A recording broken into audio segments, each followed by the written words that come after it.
turashaka kugira ngo tuganire kuvuka kwa Yesu Kristo, kuko ejo ni Noheli. Turaganira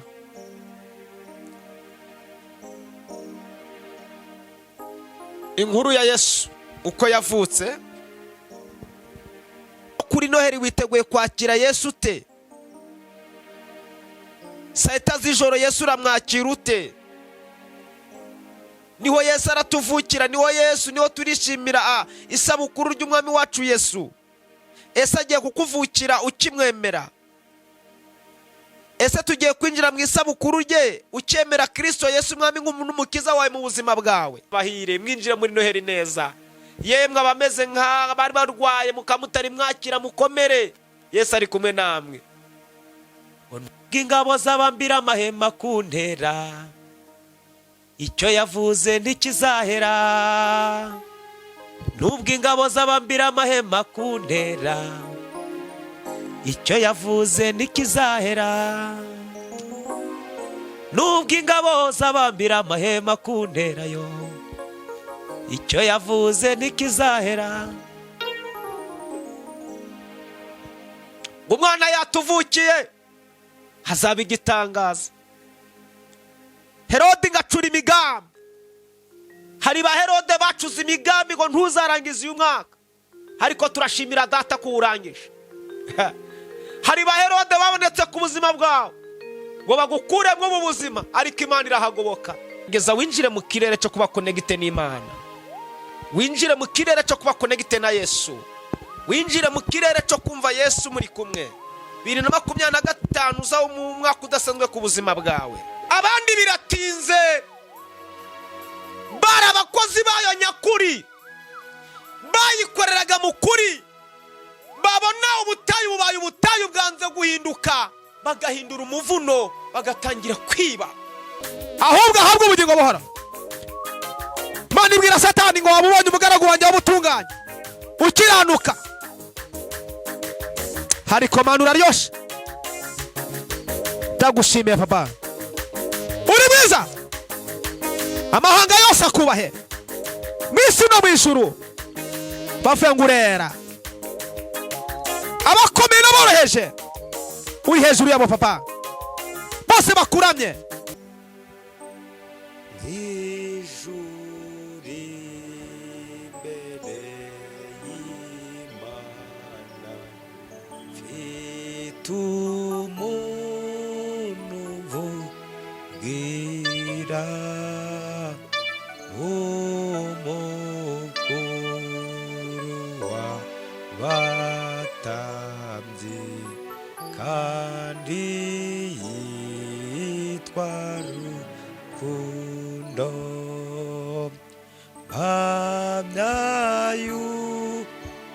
Izina ryanjye riri ku mutima we, ukamvugira nta mwanzi wamunkuraho pe.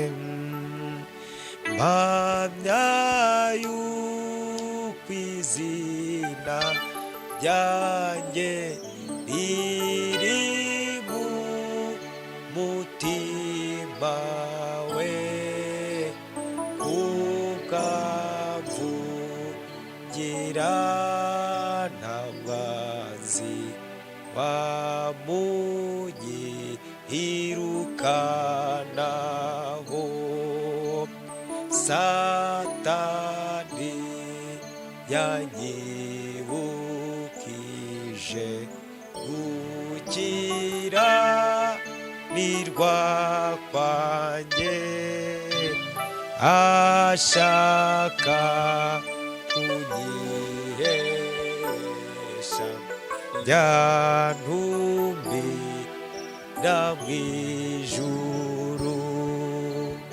Reba y'umukiza wanjye wabinkuyeho byose, kera yaramongereye uko si inzarimbuka. Turabasuje mwese mudukurikiye kuri Peace Kazuba from TV. Imana ibahe umugisha. Gize umugisha wo kubifuriza Noheli nziza n'umwaka musha muhire. Ubwo mubona wenda imbaraga ari nkeya, ariko mu bihe byose ni ngombwa kugira ngo tuvuge Imana. Ndashimira Imana rero yandinze guhera mu kwezi kwa mbere ageza mu kwezi kwa 12 w'iyi tariki ya 24. Ndabishimira Imana. Ndashimira namwe mwabashe kubana natwe umuryango mugari, ukatwereka ko mudukurikira. Imana ibahe umugisha, kandi nshimira Imana ko musogeje umwaka amahoro. Mfite intege nkeya, twari duherukana mu birori twari dufite by'ubukwe kubatumira, ndetse byagenze neza. Dushimira umuntu wese wagize uruhare mu kudushigikira mu bukwe bwacu. Byagenze neza i Nyanza Butare, bigenda neza hano i Burera, mwagiye mubikurikira kuri channel yacu. Reka mvuge ngo umuntu wese watubaye hafi, Imana imuhe umugisha. N'ababigerageje gukoresha ubushobozi bakabubura ariko bakadutwerera amasengesho, nabo Yesu Kristo abaho umugisha kandi abaho ubushobozi. Imana ibahe umugisha. Ndetse n'abandi mwakomeje kutubwira ati nubwo tutagira icyo dukora mu bukwe, ariko nyuma y'ubukwe namwe Yesu akomeza abashigikira. Mfite intege nkeya rero, nyuma y'ubukwe twagize uburwayi umuryango wacu. Madamu namanze kurwara, ngira ngo kuri 15 niho habaye ubukwe hano i Burera z'ukwezi kwa 12. Madamu afatwa ku wa 2 araremba, nanje ku wa 5 ndarwara pe, ndaremba bikomeye. Kugeza uyu munsi ntago nari nakavuye mu rugo kubera ku wa 5. Uyu munsi turi ku wa 2, ntago nari nakavuye mu rugo. Iyo ubonye ntashoboye kuva mu nzu kumwe ngo njye gusenga, ukamenya ko mbabaye cyane. Twararwaye rero n'umuryango, ariko turashimira Imana ko twari tumeze nabi, tuzi ko ubuzima burangiye, ariko Imana yo mu ijuru iradutabara. Aya masaha ntago meze nkuko nari meze, kuko haraho nageze no kwiyegura birananira, na madamu bigenda gutyo, ariko turashimira Imana ko duhumeka umwuka w'abazima, kandi yatanze ingabo nyinshi zigapfa ku bwacu kugira ngo uyu munsi tube tuvuga bigakunda. Niyo mpamvu rero mwabonye mfite intege nkeya, siko mwambonaga imbere ya kamera. Mfite intege nkeya cyane, ariko ntibikuraho kuvuga Kristo. Nari napanze ko dukorana amasengesho yo kwinjira muri Noheli, ariko turashimira Imana ko nyuma y'ibirori by'ubukwe batabahamagaje ngo muze kudushingura. Rero Imana yarahabaye, yararwanye, ndetse itsinda Satani, itsinda n'abadayimoni n'indi migambi y'icakura nyinshi yari izi ko turava mu buzima. Ibyo turabishimira Data wo mu ijuru, yarakoze kandi n'umugabo ndamwemera. Rero dukomeje kubasangiza umunsi mukuru wa Noheli. Imana yo mu ijuru ibaho umugisha kandi bagire neza. Ngaho munyemerere dukomeze muri gahunda zacu, ariko tubanje kubwira Imana ibe mu ruhande rwacu. Jambo ry'Imana mu Baroma haravuga ngo ese Imana iri mu ruhande rwacu umubisha wacu yavahe? uko icyatumye ngo kuko itatwimye umwana wayo izabura ite kumuduhana n'ibindi byose? Kuba yaratanze umwana wayo Yesu Kristo akaza mu isi akabaho nk'umuntu agakora nk'iby'abantu, agapfa, agahambwa, akamanuka ikuzimu mu bapfuye, akazuka ku munsi wa gatatu, Imana ikamurekura, ntabwo izabura kumuduhana n'ibindi byose. Dusenge. Uhoraho ushoboye byose, uri intwari mu ntambara, uri Alufa na Omega, uri itangiriro n'iherezo. Tugushimiye ko ndi gushobora kuvuga, Mwami ndagushimye. Iyo urambuye ukuboko abapfuye barazuka, iyo urambuye ukuboko abarembye babazima. Ndagushimira Papa. Ubwo numvaga ubuzima bwanjye burangiye, kongera ukasubizamo umwuka. Ubwo madamu byari birangiye, kongera ukamusubizamo imbaraga. Turabigushima. Bana natwe muri gahunda yo kuganiza ubwoko bwawe, mu kubinjiza mu munsi mukuru tunezerewe, tuvuga ngo nta byago byantera ubwoba, yambereye ubuhungiro. Nta handi hari ubuhungiro keretse muri Yesu. Nta handi hari amahoro keretse muri Yesu. Nta handi hari umunezero keretse muri Yesu. Nta handi hari ubwihisho keretse muri Yesu. Nta handi tugera tukagubwa neza keretse muri Yesu. Oh Yesu we uraryoshye. Nta handi tugera tubona birangiye bikongera bikazuka keretse muri Yesu. Yesu, Yesu niwe wahamagaye umukire ngamwitabe, ahamagara umukene ngamwitabe, ahamagara abize baramwitaba, n'abatarize baramwitaba. Kandi nta munyabwenge urusa Yesu. Yesu ni munyabwenge. Ndagushimiye Mwana, ndagushimiye ko ndi kuvuga bigakunda. Ucumwe niriwe ryamye mbabaye cyane, tekereza abandi ko bari gushengerera, ariko uyu munsi umpaye umwanya mwiza ku itariki ya 24 ngo nijane n'abana bawe bo mu muryango mugari wa Pisekazuba Fromotive, twinjirane muri Noheli tunezerewe. Haleluya. Urakoze kurabana natwe, biva mu kanwa kacu bihembura imitima y'ubwoko bwawe, kandi ijambo tugiye kuganira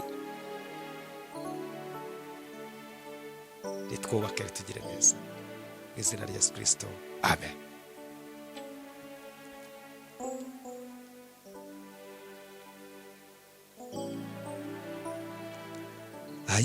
Ayigitare Shimana reka nguhungireho kubw'imbabazi zawe, kera waramenye none ubu wihishemo umujinya w'Imana, amazina maraso yo mu rubavu rwawe, ingizu uryomi, urubanza rw'ibyaha, imbaraga biza byo tekuzatsinda ukundi, imbaraga biza byo tekuzatsinda ukundi, ibyo twakora byose n'umwete wacu wose, n'agahinda gasaze, n'amarira adashira, zose ntizishobora kudukuraho ibyaha byose ntibyashobora kudukura ibyaha. Dore namba y'ubusa, ndakwinginze unyambike, sinabasha kwikiza, ndagushaka huntu unyuhagire ibyaha. Mutabazi negupfa, unyuhagire ibyaha. Mutabazi negupfa, unyuhagire ibyaha. Mutabazi negupfa. Kubw'imbaraga nkeya reka dusome ijambo ry'Imana. Kumva ntari nakomera cyane, biranga, ariko umuntu wamenyereye kuvugira Yesu yabigize. Turasoma ijambo ry'Imana dusanga muri ubutumwa bwiza bwa Yesu bwanditswe na Matayo, igice cya 2 umurongo wa 1. Umutwe w'amagambo aratubwira ngo abanyabwenge baramya Yesu. Abanyabwenge baramya Yesu.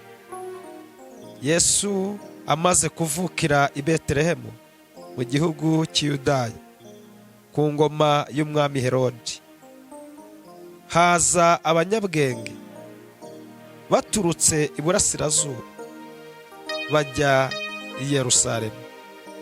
Barabaza bati, umwami w'Abayuda wavutse ari hehe? Ko twabonye inyenyeri ye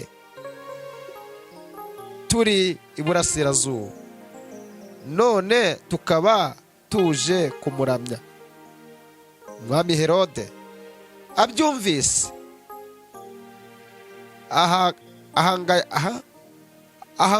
ahagarika umutima, n'ab'i Yerusalemu bose ateranya abatambyi bakuru n'abanditsi bose b'ubwo bwoko, ababaza aho Kristo azavukiraho ariho. Bati, ni Betelehemu mu gihugu cy'Iyudaya, niko byanditswe n'umuhanuzi ngo, nawe Betelehemu ho mu gihugu cy'Iyudaya, ni ukuri turi mutoya mu midugudu ikomeye ya Yuda. Turashaka kugira ngo tuganire kuvuka kwa Yesu Kristo, kuko ejo ni Noheli. Turaganira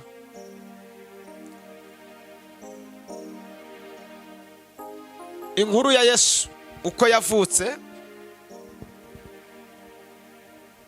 Yesu mu kuvuka kwe byari bigoye cyane,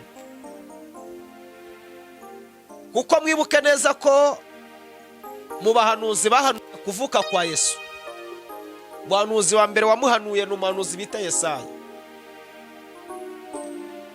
Aho ujya muri Yesaya avuga ngo ubutware buzaba ku bitugu bye, azaba umujyanama, azaba Imana ikomeye. Ngo Yesu yatuvukiye, ngo havutse igitangaza, ngo umuziranenge. Izo zari inkuru za Yesu zo kuvuka kwe n'ubutwari bwe n'imbaraga ze, nuko atandukanye n'abandi bose bavuka. Yesaya aramuhanura ngo azavuka umutware, azavuka Yesu, ngo ubutware bwose buzaba ku bitugu bye, azitwa igitangaza, azitwa umuziranenge. Bibiliya iravuga neza ngo azaba Imana ikomeye. Ngo abantu ba mbere bamenye ko Yesu yavutse ni abantu b'abanyabwenge, kuko biri bitwereka. aba banyabwenge bari bazi ko Yesu yahanuwe kandi kazavuka. Ngo umunsi umwe babona inyenyeri igaragaza ko umwami yavutse. Aba banyabwenge ntago birasa ubwenge bwabo, ahubwo baravuze ngo tugiye kureba umwami, tujye kumuraba. Bajya ku mwami Herode bamubwira ibyo babonye, bamubwira ko bavuye iburasirazuba bakabona inyenyeri imarika ko umwami yavutse.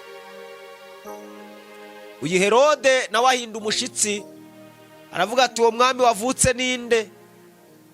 Arahangayika cyane. Nshuti bavandimwe mudukurikiye, ndabifuriza Yesu kuvukira mu mitima yanyu. Si uko agiye kuvuka, ahubwo iki ni igihe cy'abakristo bemera Yesu umwami n'umukiza. Na aniveriseri ya Kristo ni itariki umwami wacu Yesu Kristo yavukiyeho. Na niyo mpamvu abantu bemera Yesu umwami n'umukiza bose biteguriye Noheri, ni isabukuru rikomeye. Ni aniveriseri y'umwami wacu Yesu wavutse, akabaho, agakura nkatwe, akagenda nkatwe, akaba mu isi nk'umuntu, ariko yaravutse. Herode akimara kumenya aya makuru, ngo afata abatware bose arabakusanya n'abanditsi ngo bakore iperereza ry'aho uyu mwami yavukiye. Ntago batinye kwimubwira, baramurangiye bati ni umudugudu w'i Betelehemu niho azavukira, niho yavukiye. Abasoma Bibiliya murabisoma neza ngo bigera ahangayika umutima, agira ubwoba kuvuga kundi mwami, ndetse ngo abuze uko yabona uyu mwami ngo amwice. Arara yitegura kumwica, ngo ariko Bibiliya tubwira neza uko bere gusoma Bibiliya basomye inkuru ya Yesu kuvuka kwe, ngo marayika ngo agendera se wa Yesu Yosefu mu ijoro, ngo aramubwira ngo ntahunze umwana na nyina,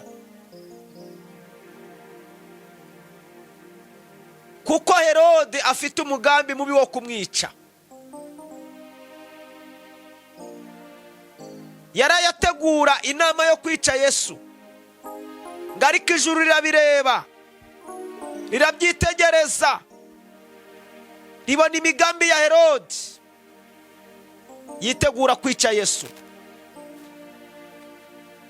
Ngo marayika aramanuka, araza abwira Yosefu ati fata umwana na nyina umuhunze, kuko Herode ashaka kubagira nabi.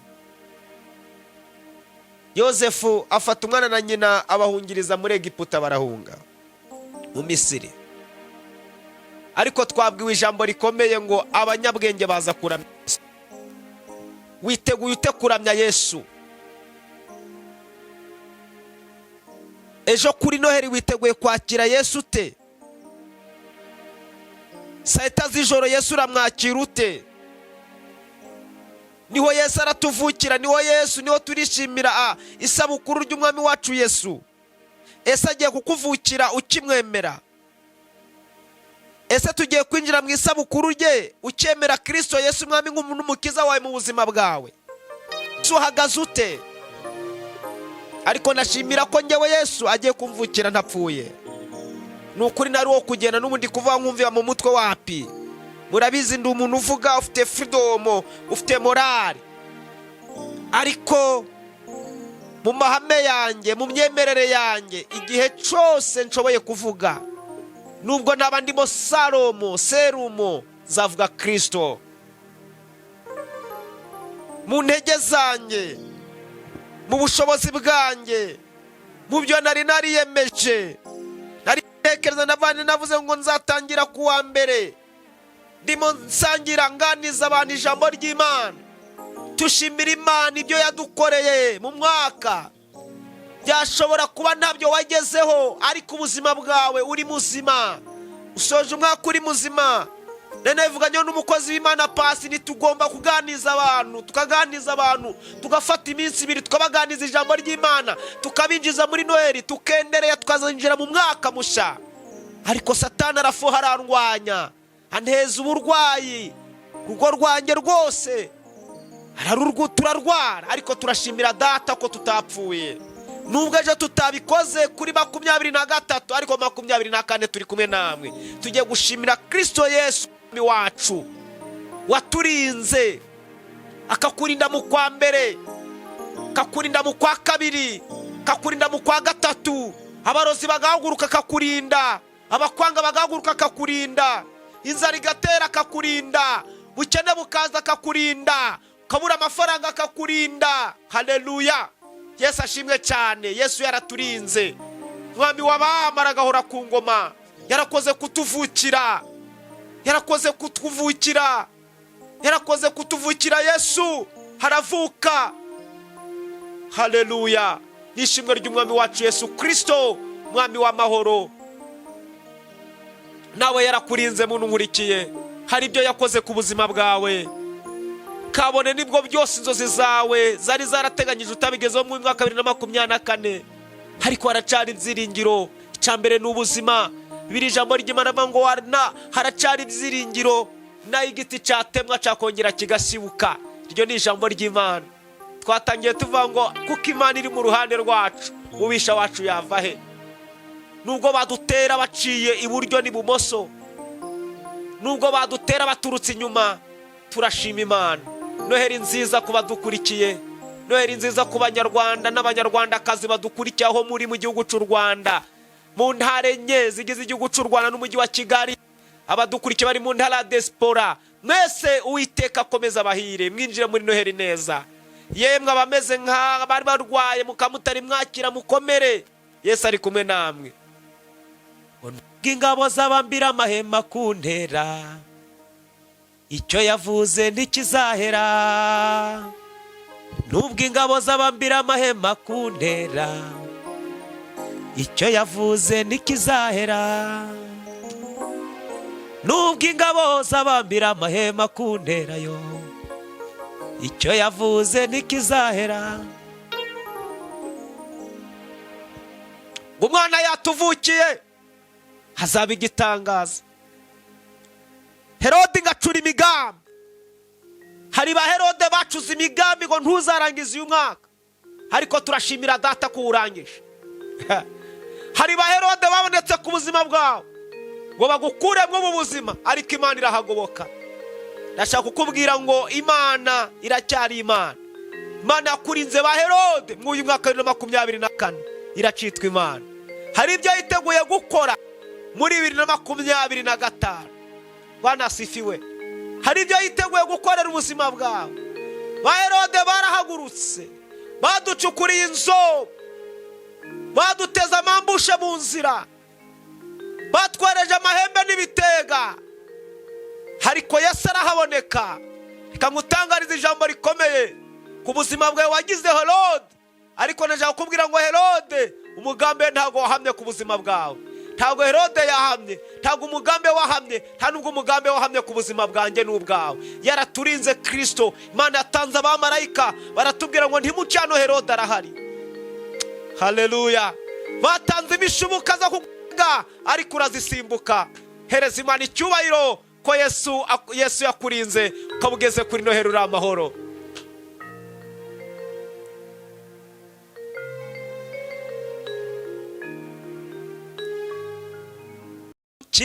Wabyemeye Mana Nyagasani we. Haleluya.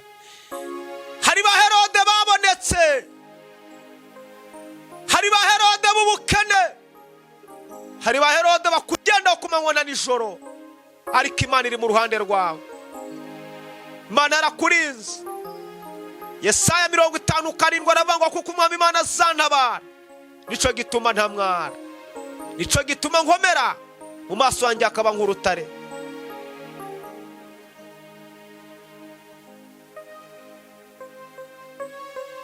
Zaburi 116:12 yavuga ngo ibyiza Uwiteka yangiriye byose ndabimwiturike. Zambaza igikombe cy'agakiza, zahigurira Uwiteka umuhigo. Ni koko nzawumuhigurira mu maso y'ubwoko bwe bwose, hagati we muri Yerusalemu. Ibyiza Uwiteka yagiriye Pastor Sekazuba ndabimwiturike. Cyandwanyije byarabonetse, abahiga ubuzima bwanjye barabonetse, abahiga ubuzima bw'umugore wanjye barabonetse, abahiga ubuzima bw'abana banjye barabonetse, ariko Imana yatanze ingabo nyinshi. Ba Herode ntaco bagezeho. Byiza Uwiteka yangiriye byose ndabimwitura iki? Wowe unkurikiye byiza Imana yagukoreye urabiyitura iki? Ntabwo wari uri mu mubare wo kurangiza uyu mwaka, mu Satani yaremeye ko warangiza umwaka ni wari urimo, ariko Imana irabikora. Urangije uyu mwaka turi kuri 24 z'ukwezi kwa 12. Ejo turinjira muri Noheli. Yesu ashimwe cyane.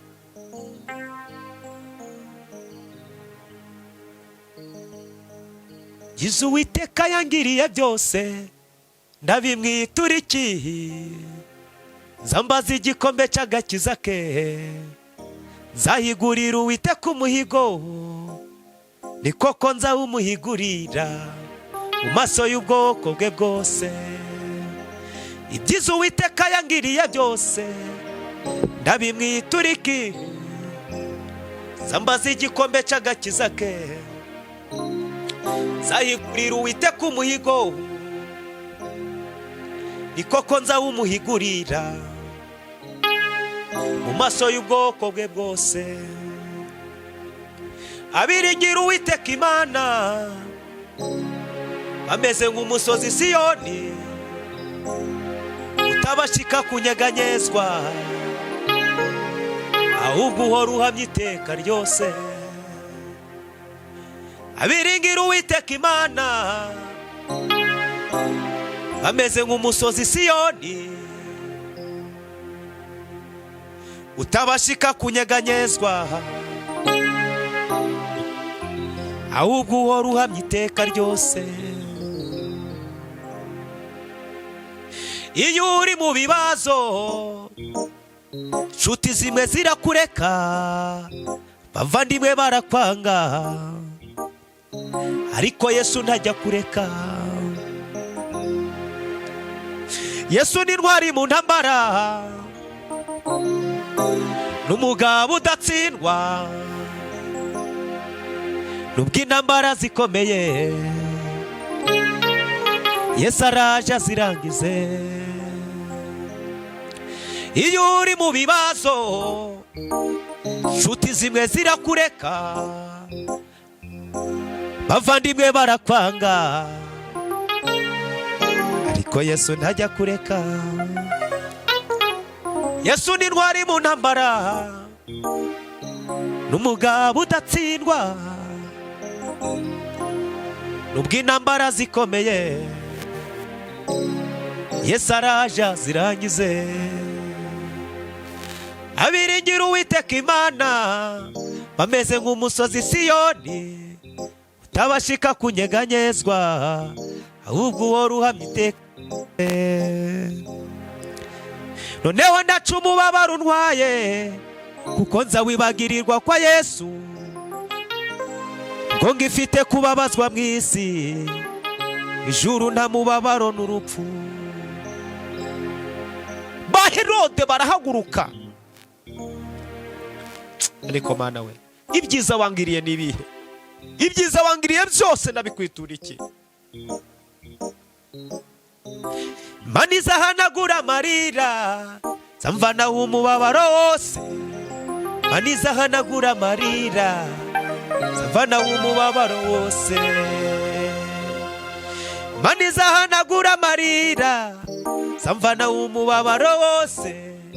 Imana izahanagura amarira, zamvanaho umubabaro wose. Imana izahanagura amarira, zamvanaho umubabaro wose. Imana izahanagura amarira, zamvanaho umubabaro wose.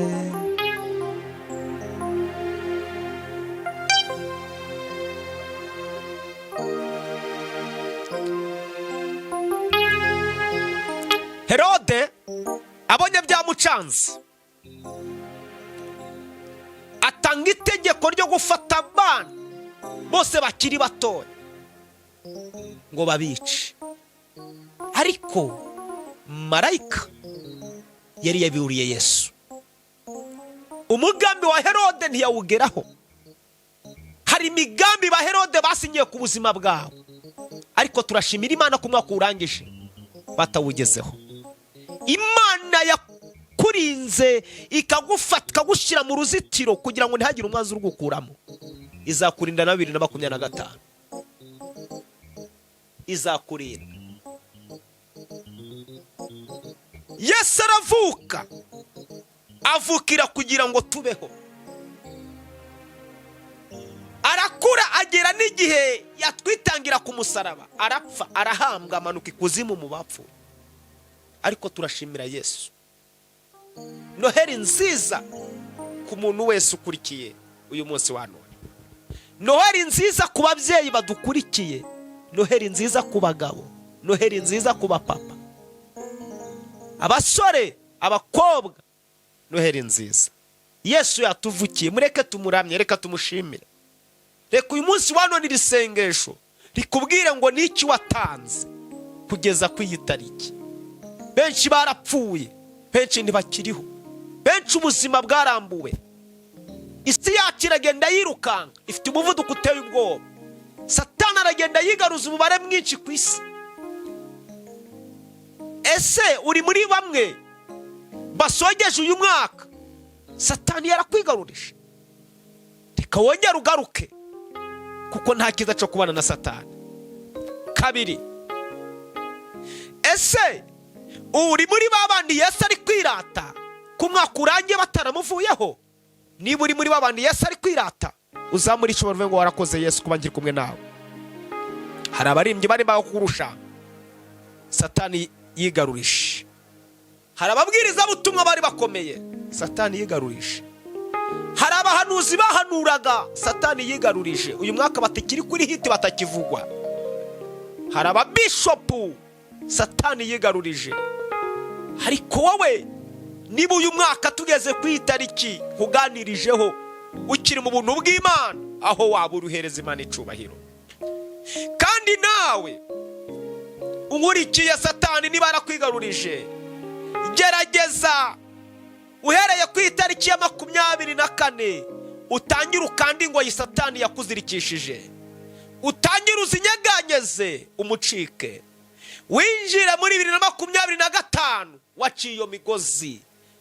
Tariki ya mbere z'ukwezi kwa mbere 2025 ube muri babandi bacitse Satani, Satani atagifite uruhare. Ube muri babandi Yesu yishimira. Ndabikwifurije ngo ucike Satani.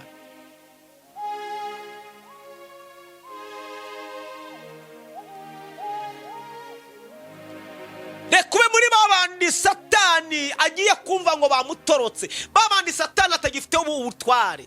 Shuti yanjye bavandimwe, ibyerekezo turi kwinjiramo n'icyerekezo kigoye.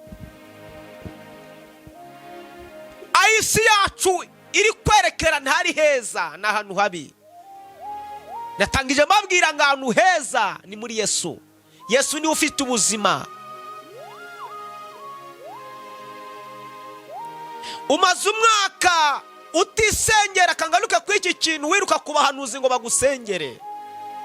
Ariko nawe hindura posteri, hindura icyerekezo, uvuga ati bazansengera ariko nanjye ari uko nakoze mu uyu mwaka. Garukira Yesu, ijwi ryawe ararikeneye. Nta udatakamba ngasengerwa, ariko wowe se bimeze bite? Nanjye maze iminsi ndwaye, nahamagaraga abashuti banye nti ndimo ndasenga ariko munsengere.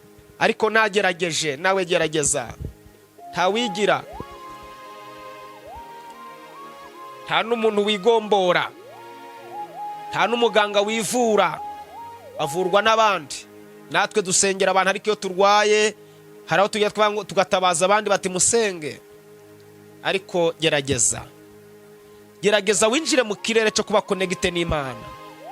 Winjire mu kirere cyo kuba connected na Yesu. Winjire mu kirere cyo kumva Yesu muri kumwe. 2025 uzaho mu mwaka udasanzwe ku buzima bwawe. Hazagira ibirere utandukana byo, winjire mu bindi birere. Hari imbaraga z'umwijima zakuziritse mu uyu mwaka wa 2024. Ndashaka gutangariza ngo 2025 ubu mwaka ugutandukana n'ikirere cy'umwuka mubi, n'ikirere cy'imbaraga mbi zo mu gisekuru zigukurikirana, za ukomoka. Izo mbaraga utandukane nazo. Mwaya masengesho dufite no gutandukanya, va ku giti, va mwizo mbaraga. izo mbaraga zakubase zihora zigutera ubwoba.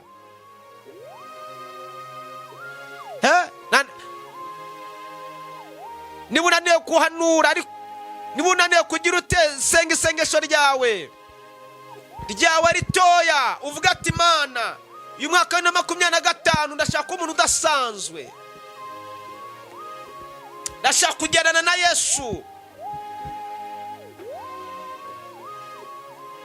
Ushize nigeze kubabwira nababwira ngo turavuka ariko dufite ibisekuru. Biriya bisekuru byacu bya kera hari amahame bafitanye n'abadayimoni ndetse n'imbaraga mbi, hari intego baba barafite. Iyo bapfuye rero ntago birangira, bikurikirana ababakomokaho.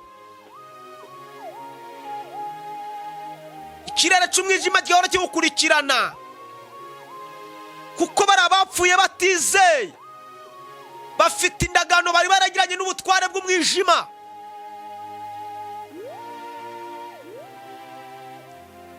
Bafite izo ndagano, baraterekeraraga, hari amasezerano bagiraga, basangiranaga na za mana z'abanyamakubi babi, murabyibuka za kera.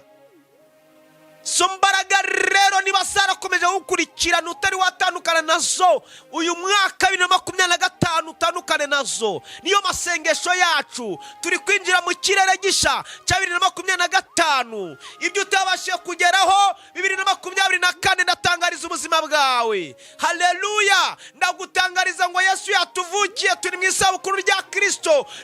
Umunezero wo gusiga karande, uko uyu mwaka ugenda uri kuyonga, ukagenda ushira nk'umunyu waguye mu mazi, ariko n'imbaraga mbi zikurwanya zigenda ziyonga, zirangira na 2024. Bwana sifiwe.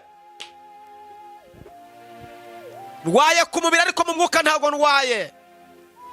Mu mubiri mfite intege nkeya, ariko muri Roho Mutagatifu iri muri njyewe ndumva afite imbaraga. Ndumva hari ibirere shaka gutandukanya nabyo byagukurikiranaga mu uyu mwaka nka kwinjiza mu kirere connected n'Imana. Umutima wawe uvugana na Yesu, kandagirira inyatsi karandi byakukurikiranye byose, dutandukane nabyo, ibyakuzingiyeho byatubudakizwa. Muryango wanyu nukizwa, muryango wanyu ni karande, n'abasinzi n'abasambanyi, mubyariraho gusa nta gushaka. Oya, serera icyo gisekuru. Muriga mukaminuza pe muzi n'ubwenge, iyo ni karande. Mwarize mu madiguri akomeye mu muryango wanyu, ariko akaze nukabonye nta kararamo, iyo ni karande. Irangirana na 2024.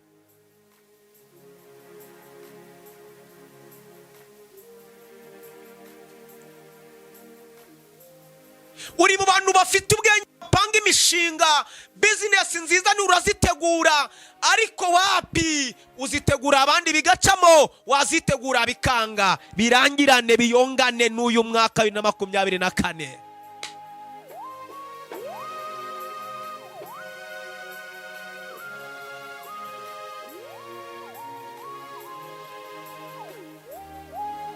Musazi yaho mwese ufite nta nuwazanye umukwe mu rugo rwanyu, muraho mumeze. Oya, uwo ni wa mwuka wabakurikiranye.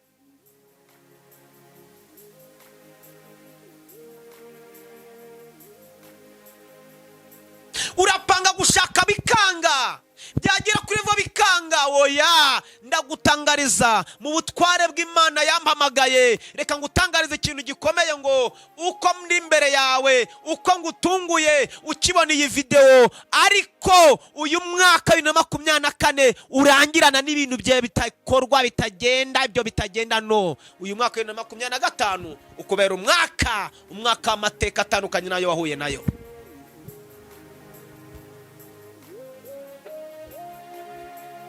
Nubundi wacu nta wateye imbere. Oya, uwo mwuka wirukane.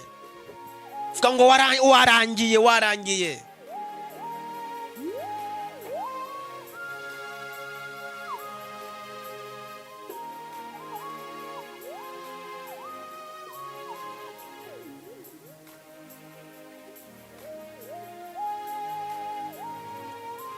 Zaburi ya 25 umurongo waho wa gatatu turavuga ngo siko bizaba kwa mutegereza bose. ntago bazakorwa n'isoni, keretse abazava mu masezerano ari nta mpamvu, abo ngabo bazakorwa n'isoni. Humura nshuti yanjye, ndagungariza ngo nubana n'Imana ntacu uzabura.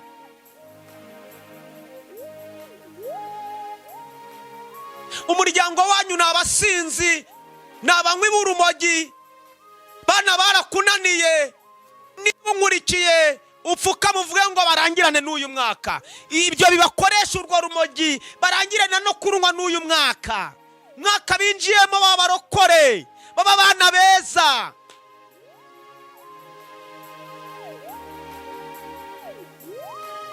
Ngo n'ubundi no kwa se wababyaye ngo niko byagendaga, ibyo mubyibagirwe. Ngo no kwa nyina wababyaye, oya, ibyo nibirangirane no 24. Hari amavuta akandagira amateka mabi. Turi mu mavuta akandagira amateka. Mavuta akandagira amateka mabi. Iwanyu ngo ntawatunga imodoka, ngo no mu muryango, ngo no mu kagari ntawe uyifite. Oya, iyo ni karande. Iyo wageze muri Yesu byose birashoboka. Kwa Yesu binawezekana, biremera.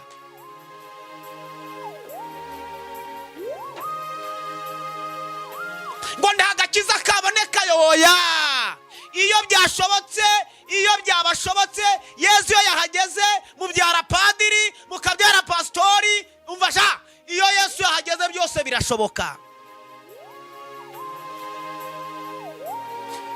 Kurikira nkubwire gatoya, ndashaka kukubwira ngo ibyo byose wabona ko bidashoboka, biyongane n'uyu mwaka 2024.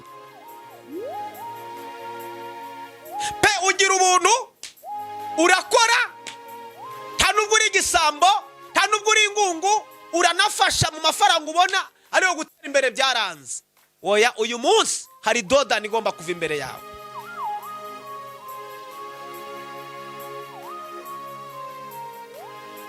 Birivuga neza ngo nimunshaka muzambona. Uyu munsi wa none reka nkubwire disi, ibyanze 2024, 25 birakunda.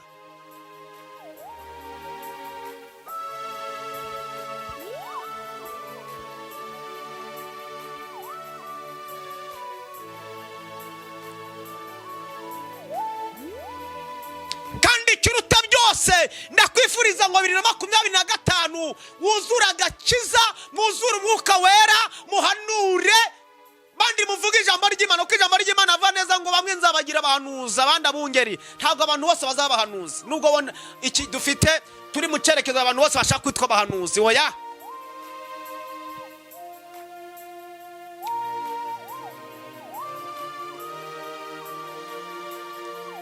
Ariko ijambo rirandyohera rikambira ngo icyakora bamwemeye bose bakizera izina rye, abo ngabo yabahaye ubushobozi bwo kuba abana b'Imana.